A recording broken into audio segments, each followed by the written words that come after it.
এ বিষয়ে বিন্দুমাত্র সন্দেহ নেই যে একটা সময় আসবে যখন তোমার জীবনটাও বদলাবে। ছেড়ে যাওয়া মানুষগুলোও ফিরে আসতে চাইবে, আবার তোমার জীবনের অংশ হতে চাইবে, নিজেকে তোমার আপন বলে দাবি করবে।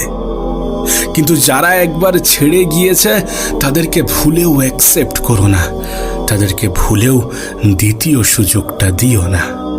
মনে রেখো, প্রথমবার করা ভুলটাকে ভুল হিসাবে অ্যাকসেপ্ট করা যায়, কিন্তু একই ভুল দ্বিতীয়বার করাটাকে ভুল বলা যায় না।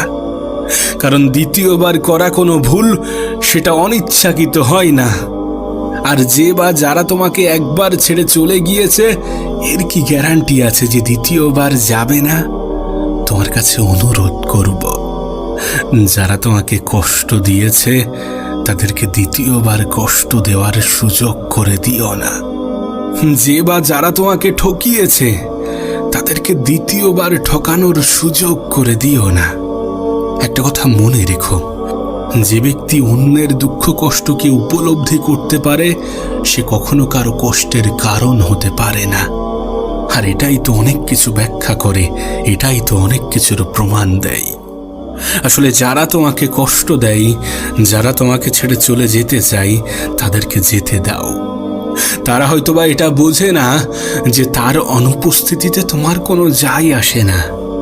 এই পৃথিবীতে প্রতিদিন লাখো মানুষ মারা যায়, যারা কখনোই এ পৃথিবীতে আর দ্বিতীয়বার আসার সুযোগ পাবে না। কিন্তু তাই বলে কি এ পৃথিবী চলবে না?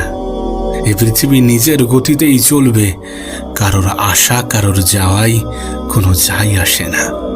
তুমি নিজেও খেয়াল করলে বুঝতে পারবে, যখন কোনো ব্যক্তি মারা যায়, ওই ব্যক্তির মৃত্যুর 2 দিনের মধ্যে পৃথিবীবাসী, 1 সপ্তাহের মধ্যে প্রতিবেশী, মাস ঘুরতে না ঘুরতে আত্মীয় স্বজন এবং বছর পার হতে না হতে আপন মানুষগুলোও ভুলে যায়।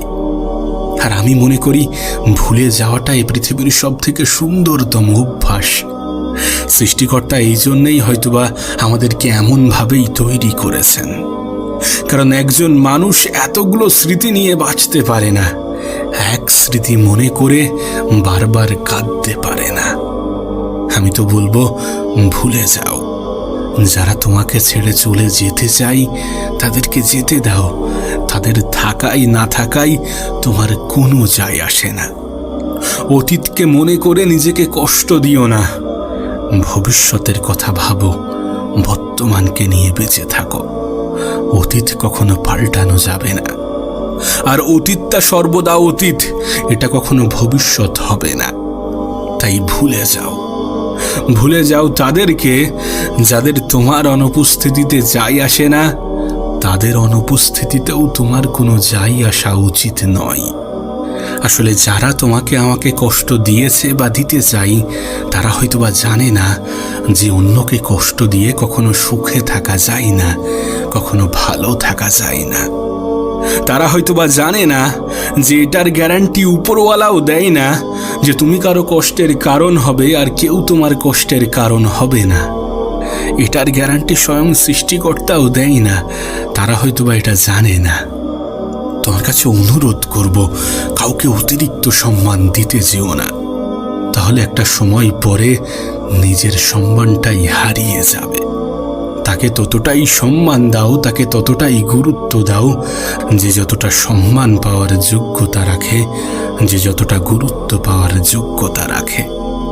আর যদি কখনো কেউ তোমাকে ছোট দেখাতে চাই, তোমাকে নীচ দেখাতে চাই, তোমাকে ছোট করতে চাই, তাহলে ভেবে নিও তুমি তার চেয়ে অনেক বেশি উপরে আছো।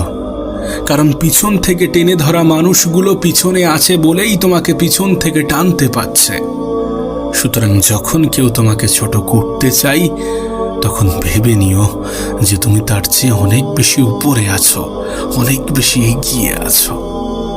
এটা ঠিক যে কিছু মানুষ তোমার মূল্য দেবে না, কিন্তু তাই বলে নিজেকে মূল্যহীন মনে করো না। শুধু মনে রেখো, তুমি আমি মানুষ তো, তাই সকলের মন জয় করা সম্ভব না। আর এটা তো বাস্তব যে সে কখনোই তোমার বন্ধু হতে পারে না যে তোমার সামনে তোমাকে ভালো বলে, কিন্তু তোমার পিছনে তোমাকে নিয়েই বদনাম করে, তোমার নামে সমালোচনা করে। বন্ধু শব্দটা ছোট হতে পারে, কিন্তু এই ছোট্ট শব্দটা অনেক কিছুই ব্যাখ্যা করে। আর তুমি দেখবে জীবনে প্রকৃত বন্ধু, আপন বন্ধু, ভালো বন্ধুর সংখ্যা একটু কমই থাকে। জীবনের বেশিরভাগ ক্ষেত্রে তুমি যাকে যত বেশি মূল্যায়ন করবে, সে তোমাকে তত বেশি অবহেলা করবে। আর এই অবহেলা করা মানুষগুলোও ফিরে আসতে চাইবে যখন তোমার সময়টা বদলাবে। হ্যাঁ, হয়তোবা একটু সময় লাগবে, কিন্তু বিশ্বাস করো, সেদিন দূরে নয় যেদিন তোমার জীবনটাও বদলাবে। তুমি জানলে হয়তোবা অবাক হবে, এই পৃথিবীর সব থেকে দামি জিনিসগুলোতে ধোঁকার মাত্রা বেশি। এই পৃথিবীর 3টি দামি জিনিস কি কি জানো? বিশ্বাস, বন্ধুত্ব আর ভালোবাসা। তুমি বিশ্বাস বলো বা বন্ধুত্ব বা ভালোবাসা, যাই বলো না কেন, এই 3টি ক্ষেত্রেই ধোঁকা খাওয়ার সম্ভাবনা সব থেকে বেশি। এটা বললাম কেন জানো? কারণ এটা বোঝাতে যে যেখানে যতটা নেগেটিভ আছে সেখানে ততটা পজিটিভ আছে। আবার উল্টোভাবেও যদি বলি, যেখানে যতটা পজিটিভ আছে সেখানে ততটা নেগেটিভ আছে। আর এটাই প্রমাণ দেয় যে মানুষ তোমাকে তখনই হিংসা করবে যখন তোমার মধ্যে ভালো কিছু করার প্রবণতা দেখবে। মানুষ তখনই তোমাকে নিয়ে সমালোচনা করবে যখন তুমি ভালো কিছু করতে চাইবে।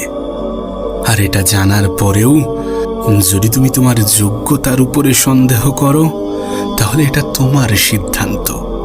তুমি এটা দেখার পরেও যে এত মানুষ তোমাকে হিংসা করে, তোমাকে নিয়ে সমালোচনা করে, এত কিছু দেখার পরেও যদি তুমি তোমার যোগ্যতা নিয়ে সন্দেহ করো, তাহলে এটা তোমার সিদ্ধান্ত। তবে ছোটবেলার একটা ছোট্ট শিক্ষা আমাকে অনেক কিছু শিখিয়েছে। তুমি দেখবে আমরা সেই গাছেই সব থেকে বেশি ঢিল মারতাম যে গাছে ফলের মাত্রা সব থেকে বেশি, যে গাছে ফলের পরিমাণ সব থেকে বেশি। জীবনের ক্ষেত্রেও এর ব্যতিক্রম কিছু হয় না।